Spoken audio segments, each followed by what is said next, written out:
পালক পুতের বিধান ইসলাম বাতিল করলো কেন? একজন নিঃসন্তান দম্পতি কোনো একটা এতিমকে লালন পালন করবে, এটা খারাপ কি? আপনি ভুল বুঝেছেন ভাই। ইসলাম পালক পুত্র পালনের বিধান বাতিল করেনি।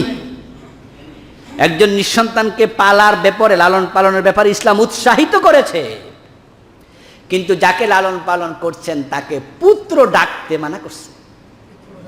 বিষয় কি এক? আপনি লালন পালন করবেন, ওকে পুত্র বলবেন না, সে আপনাকে বাবা ডাকবে না।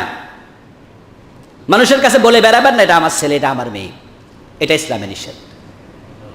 কারণ আসলে যে সন্তানটাকে পালতেছে, মানুষ জিজ্ঞাসা করছে উনি কে, সে কয় আমার ছেলে, মনে মনে কিন্তু বিবেকে কয় তোর কি ফলা মাইয়া হয়েছে।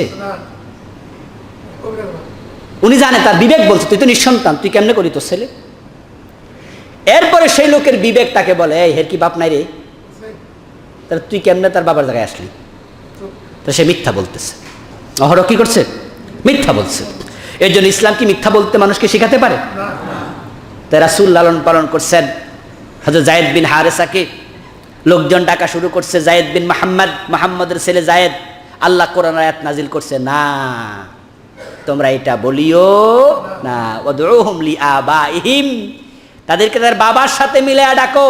রাসূল তখন বলছে এখন থেকে তোমরা বলো যায়েদ বিন হারেসা, যায়েদ বিন মুহাম্মদ বলা যাবে না, এটা মুহাম্মাদের ছেলে না, তার বাবার নাম কি হারেসা, এটা হারেসার ছেলে। এই বিধানটা ইসলামের কঠিন একটি বিধান। কারণ যারা লালন পালন করে পালক, তারা এই সন্তানকে বলবে এটা আমার ছেলে না, আমি তার পালনকারী। আবার ওই ছেলেটাও বলবে আমার বাবা যেকে আমি জানি না, উনি আমার আঙ্কেল। আসলে এই ব্যাপারটা খুবই জটিল। যতই কষ্ট হোক আমাদেরকে আল্লাহর বিধান মেনে চলতে হবে। এটা খুব কষ্টের, আমি জানি। যারা এরকম ছেলে মেয়ে পালছে, 3 দিন বয়সে নিয়ে আইছে, ওই বাচ্চাটা ওই মহিলারে মা ডেকে ডেকে বড় হয়েছে, ওই লোকটাকে বাপ ডেকে ডেকে বড় হয়েছে। এখন আজকে গিয়ে আপনি কয়ে দিবেন না আমি তোর কিন্তু বাপ না। এটা কি সহজ? খুব কঠিন। কিন্তু এরপর আমাদেরকে আল্লাহর বিধান কঠিন হলো মানতে হবে।